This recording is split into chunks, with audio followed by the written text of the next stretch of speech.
After studying this module, you will be able to know what gratitude is, its functions and benefits.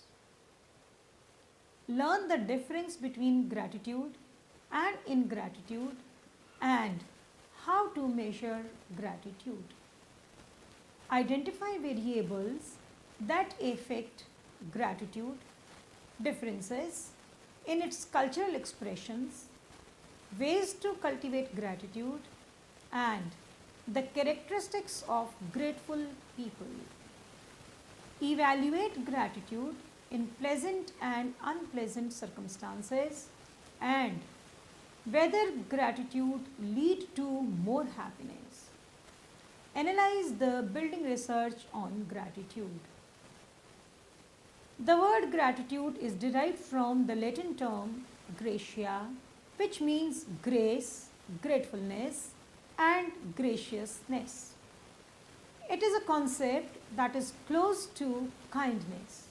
However, gratitude, like a few other positive psychology constructs like courage, has not received much attention. One reason that could be attributed to the lack of empirical research in this area could be the fact that this concept is difficult to empirically measure and put to test. Therefore, relationship of gratitude with health and well-being variables stand speculative and are under scrutiny.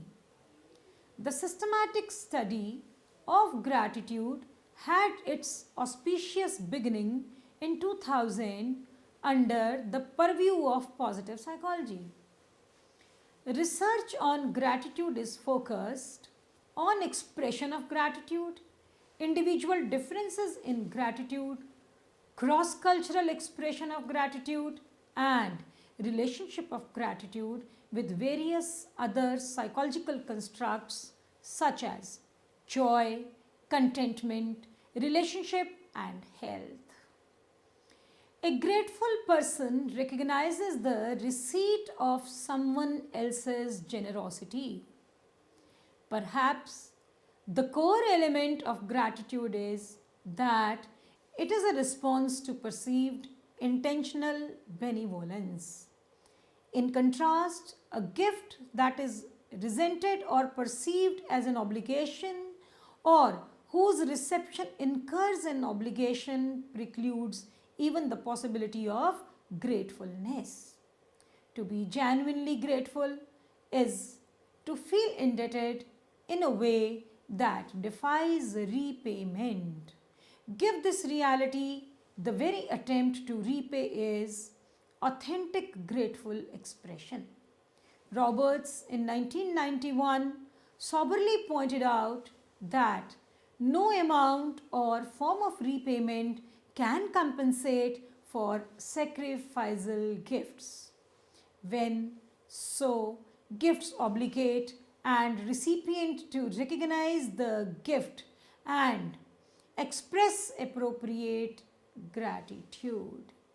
The variables that affect the intensity of gratitude are the degree of judged praiseworthiness, the deviation of the agent's action from role-based expectations, and the desirability of the event.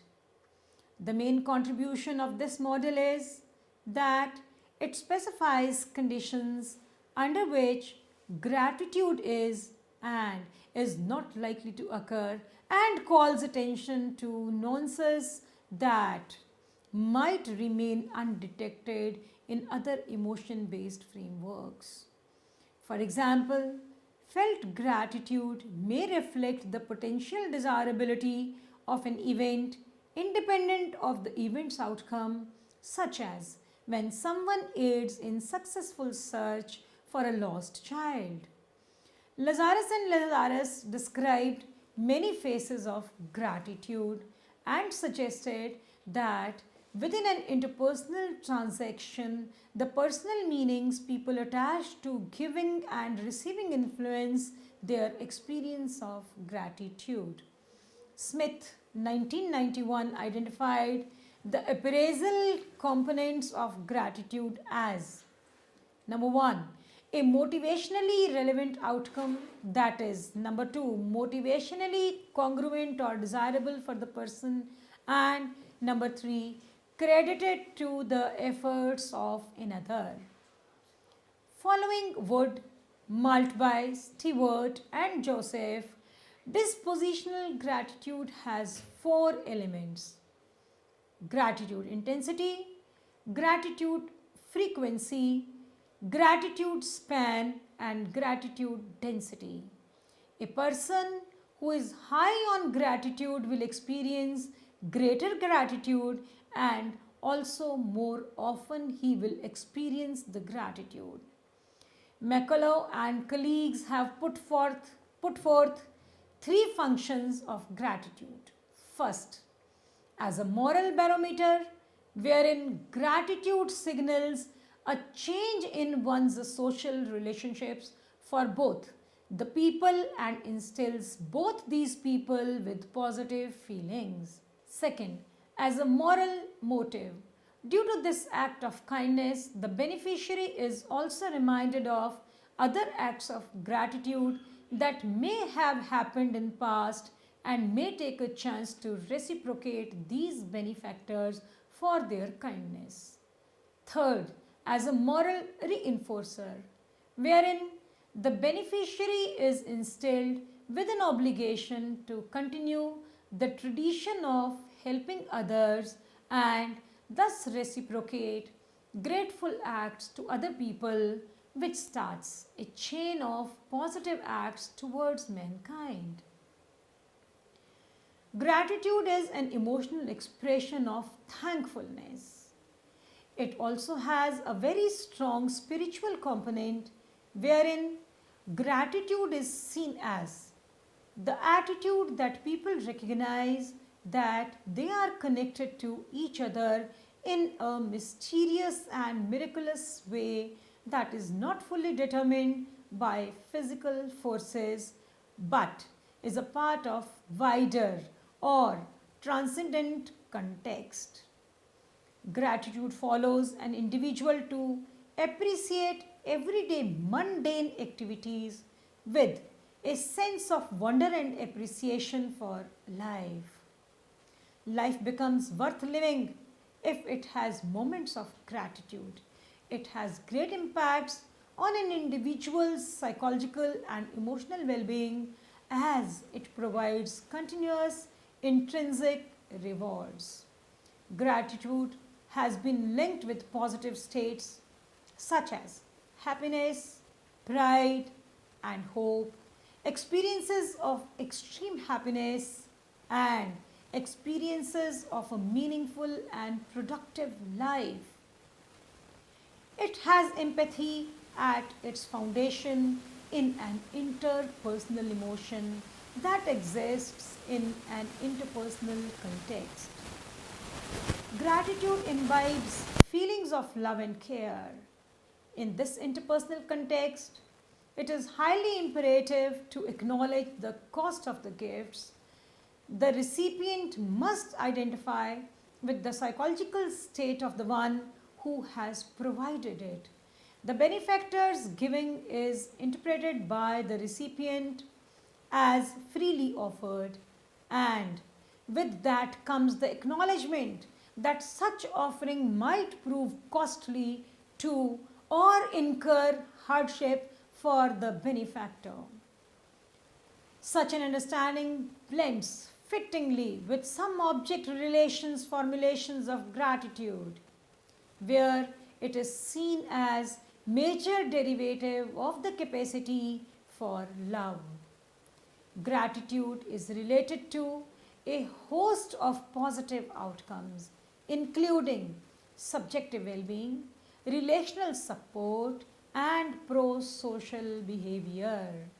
Counting blessings daily for 2 weeks has been associated with greater school satisfaction at immediate post-test and a 3-week follow-up. Beyond improving social and emotional functioning, Gratitude also may promote academic gains via achievement motivation. The appreciation scale by Adler Fagle measures 8 different aspects of gratitude: appreciation of people, possessions, the present moment, rituals, feelings of awe, social comparisons, existential concerns, and behavior which expresses gratitude. The gratitude, resentment, and appreciate test, known as GRAT or GRAT, is another test which is a trait self report measure of gratitude that assesses gratitude towards other people, gratitude towards the world in general, and a lack of resentment for what you do not have. It is important to understand that whether the virtue of gratitude can be cultivated. Does developing gratitude provide a depressed individual with a hope to live for, or can it be used to alleviate distress and provide avenues for better positive living? There have been researches that have put forth the steps through which an individual can develop the value of gratitude. Miller in 1995 offered a 4-step guide. First is to identify non-grateful thoughts. Then formulate gratitude supporting thoughts. Then substitute the gratitude supporting thoughts for non-grateful thoughts, and finally translate the inner feelings in outward action. Shelton believed that developing a healthy moral life involves, firstly, a self-awareness that one is moral. Secondly, developing gratitude. Thirdly, self-examination of one's day. And lastly, encouraging one's self to increase moral responsibility. All these ways place a high degree of initiative that the individual will have to take to develop the gratitude in oneself. Also, engaging in and keeping a daily moral inventory helps in developing the gratitude. Remembering one's acts of gratitude instills positive feelings that further motivate an individual to indulge in more subsequent acts of gratitude. This, therefore, starts a cycle of gratitude. The acts that have been built over a period of time also act as buffers in protecting an individual from negative emotions such as guilt, depression, and shame, etc. Making a personal commitment that one wants to invest psychic energy in developing a personal schema, outlook, or worldview of one's life as a gift, or one's very self as gifted, holds considerable sway from the standpoint of positive psychology. Indeed, numerous groups like Alcoholic Anonymous have absorbed this insight, wherein people get together and view themselves as a gift. Thus, setting aside time on daily basis to recall the moments of gratitude associated with even mundane or ordinary events, personal attributes one has, or valued people one encounters, has the potential to interweave and thread together a sustainable life theme of highly cherished personal meaning, just as it nourishes a fundamental life stance whose thrust is decidedly positive. Thus, This highly required virtue of gratitude needs to be inculcated in infants since their childhood. They should be taught the importance of being thankful and gratitude. This virtue develops over a period that requires constant motivation and an environment that is provided by the teachers and the parents. And always remember that this is a virtue which brings happiness, peace, and good life to ourselves. In the end, to summarize, gratitude has not only gained attention in the religious texts but has recently gained momentum within the realm of positive psychology. It is in fact treated as parent of all virtues and values. Gratitude is different from the feeling of indebtedness, which is an obligation of repayment. Gratitude can be seen as a motivator of behavior wherein people work towards enhancing and improving relationships with the benefactor. McCullough, Kilpatrick, Emmons, and Larson defined gratitude as moral effect as both the origins and consequences of gratitude are oriented towards the well being of another person. It is a prosocial behavior that has positive feelings both for the beneficiary and the benefactor. The variables that affect the intensity of gratitude are: number one, the degree of judged praiseworthiness. Number two, the deviation of agent's action from role based expectations, and the desirability of the event. Appraisal components of gratitude as a motivationally relevant outcome, that is, motivationally congruent or desirable for the person and credited to the efforts of another. Dispositional gratitude has four elements: gratitude intensity, gratitude frequency, gratitude span, and gratitude density. Thus, a person who is high on gratitude will experience greater gratitude and also more often. Functions of gratitude as given by McCullough and colleagues are: seeing gratitude as a moral barometer, as a moral motive, and as a moral reinforcer. Gratitude has been shown to facilitate multiple benefits such as psychological and emotional well being, happiness, pride and hope, experiences of meaningful and productive life, subjective well being, relational support, and pro social behavior. Some scales have been developed to measure gratitude, such as GRAT, GQ6, the multidimensional prayer inventory, and the appreciation scale.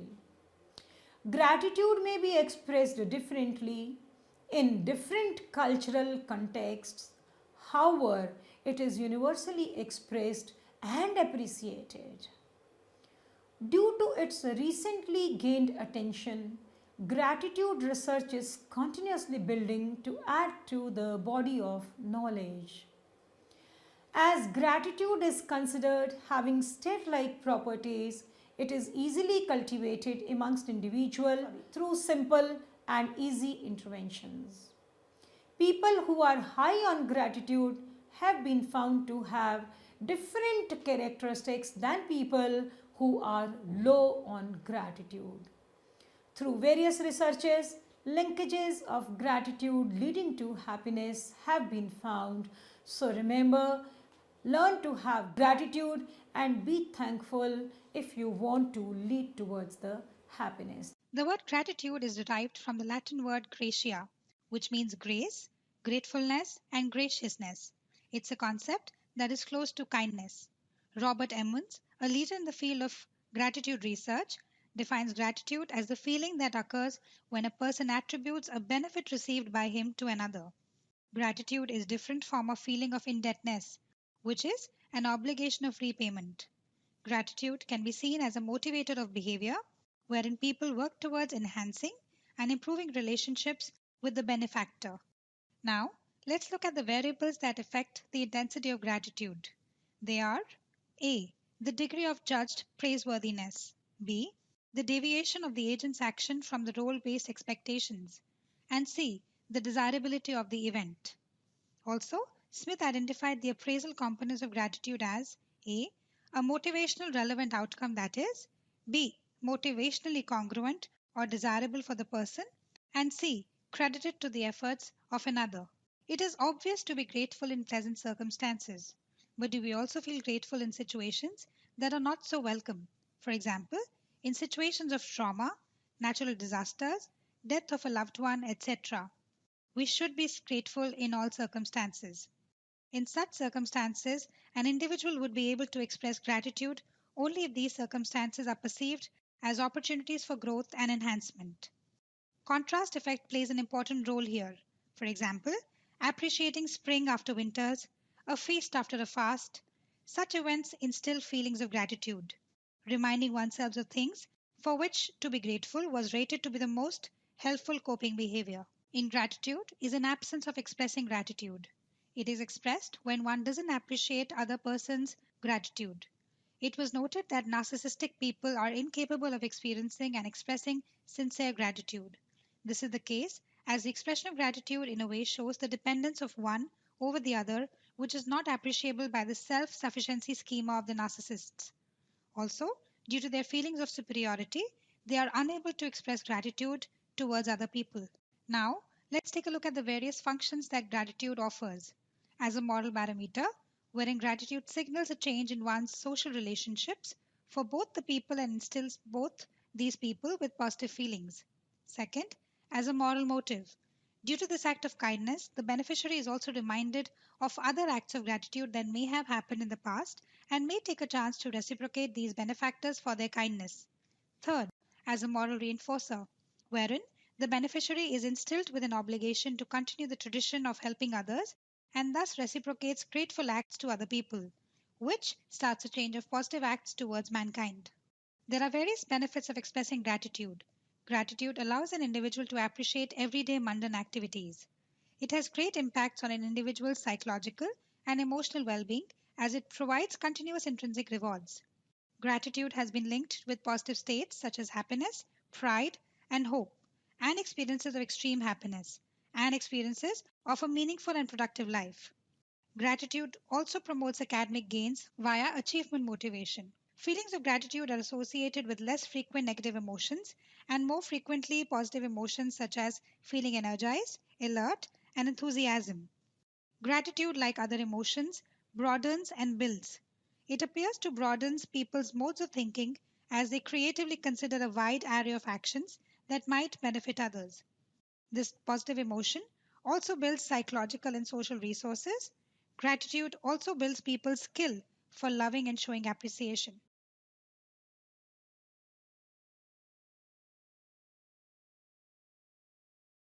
Now, we move on to know how to go about measuring gratitude.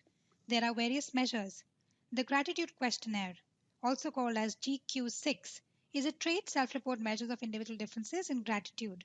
It is a 6 item questionnaire wherein the responses are tapped on a 7 point Likert scale. High scorers on the scale report feelings of more thankfulness and gratefulness. The Appreciation Scale measures 8 different aspects of gratitude: appreciation of people, possessions, the present moment, rituals, feelings of awe, social comparisons, existential concerns, and behaviors which express gratitude. The Gratitude Resentment and Appreciation Test, also known as GRAT, is another trait self report measure of gratitude that assesses gratitude towards other people, gratitude towards the world in general, and a lack of resentment for what you do not have. People across cultures and nations express and reciprocate gratitude in different ways. It can range from the very classic and legendary thank you to a non-verbal expression such as a smile. For example, in northern India where Hindi is prevalent, Abhar Vyakt is a conventional term to express thanks. In Chinese, the expression Ganan Dai Day that means bearing a debt of gratitude for one's kindness. In France, being polite is of utmost importance. So as to say thank you very much in French, the phrase merci beaucoup is used. Also, in a recent study on cross cultural comparisons of gratitude expressions in Persian, Chinese, and American English, found that although thanking is regarded as the most favorite strategy amongst all the three groups, there are significant differences in the ways Persian and Chinese learners of English and also native speakers of English use the speech act of thanking. Emmons and McCullough have been pioneers researchers in the field of gratitude. In their classical study in establishing relationships with well being, they asked participants in the grateful condition to count their blessings by listing five things for which they were grateful. In another condition, called the Hassel's condition, participants were asked to list things that bother or annoy. In another condition, called the events condition, participants were asked to list events that had impacted them in some way in the past week. Through this study, it was found that the participants in the grateful condition reaped a number of great benefits, such as positive emotions, feeling more grateful, experiencing fewer negative emotions, greater psychological well being, fewer physical symptoms, improvement in health behaviors, better sleep, and a great sense of social connectedness. Let's now see how gratitude can be developed. Miller offers a four-step guide. 1. Identify non grateful thoughts. 2. Formulate gratitude supporting thoughts. 3. Substitute the gratitude supporting thoughts for non grateful thoughts. And 4. Translate the inner feelings into outward action. Shelton believed that developing a healthy moral life involves 1. A self awareness that one is moral, 2. Developing gratitude, 3. Self examination of one's day, and 4. Encouraging one's self to increase moral responsibility. All these ways place a high degree of initiative that the individual will have to take to develop. Also, engaging in and keeping a daily moral inventory also helps in developing gratitude. Now, following are a few ways that are easy and all of us can easily incorporate such small things in our daily life without much changes. For example, saying thank you is expressing one's happiness and appreciating other person's effort to make you feel happier is the easiest thing that we can do. We can also pay our gratitude to someone by just remembering them mentally. Writing gratitude acts of self and those that were extended to others also helps. It was found that those who kept gratitude journals on a weekly basis exercised more regularly, reported fewer physical symptoms, felt better about their lives as a whole, and were more optimistic about the upcoming week. Meditating works as a strong buffer that provides for a cushion for delaying the daily circumstances and provide immense hope for the future and thankfulness for the present situations. More grateful people tend to see their benefactors as more selfless and having exerted more effort to help, as well as placing higher value on the help they received. It was also found that gratitude positively related to social support, stress, and depression. The initial feelings of gratitude predicted greater feelings of social support and less stress and depression 3 months later. Feelings of gratitude are associated with increased feeling of closeness and a desire to build or strengthen relationships with the benefactor. Grateful people tend to be more spiritual than their lesser grateful counterparts. People who are more grateful also report being happier. Liu Bormisky and colleagues conducted a study in which they asked participants in the experimental condition to contemplate things for which they are grateful over the course of 6 weeks and then they reported their happiness levels. It was found that participants who completed the tasks only once a week showed increases in level of well being compared to the control group. But participants who completed the tasks 3 times a week showed no difference in happiness. A possible explanation for this could be that people who counted their blessings multiple times per week became bored with the intervention and thus it lost its ability to increase happiness. Let us now summarize what we have learned. 1. Gratitude has not only gained attention in the religious texts but has recently also gained momentum within the realm of positive psychology. 2. Gratitude is different from the feeling of indebtedness, which is an obligation of repayment. 3. Gratitude can be seen as a motivator of behavior wherein people work towards enhancing and improving relationships with the benefactor. 4. The variables that affect the intensity of gratitude are 1. The degree of judged praiseworthiness, 2. The deviation of the agent's action from role based expectations, and 3. The desirability of the event. 5. Appraisal components of gratitude are A. A motivational relevant outcome, that is B. Motivationally congruent or desirable for the person, and C. Credited to the efforts of another. 6. Functions of gratitude as given by McCullough and colleagues are seeing gratitude as a moral barometer, as a moral motive, and as a moral reinforcer. 7.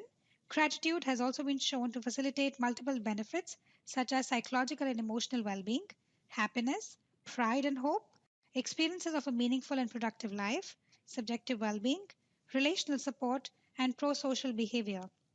8. Some scales have been developed to measure gratitude, such as GRAT, GQ6, the multidimensional prayer inventory, and the appreciation scale.